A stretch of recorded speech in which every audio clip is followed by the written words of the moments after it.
आत्म खोज और उद्देश्य की तलाश। मैं कौन हूं और मेरा लक्ष्य क्या है?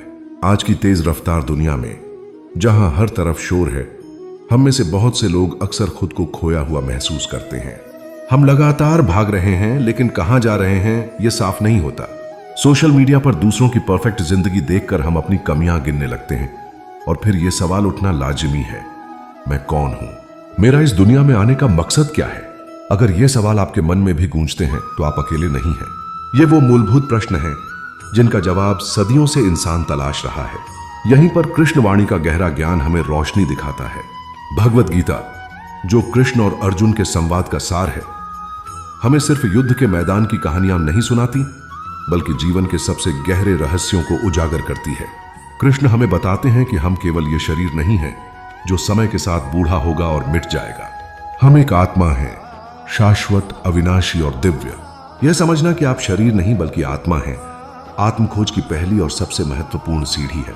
जब आप अपनी पहचान सिर्फ अपनी नौकरी या बाहरी रूप रंग से जोड़ते हैं, तो उनके बदलने या चले जाने पर आपका अस्तित्व हिल जाता है।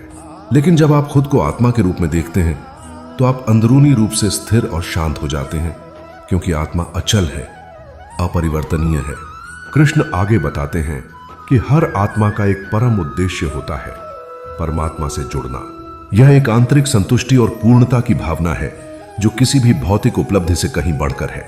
हमारा जन्म किसी खास मकसद के लिए हुआ है, और जब तक हम उस मकसद को नहीं पहचानते और उसके अनुसार नहीं जीते, तब तक एक खालीपन महसूस होता रहेगा।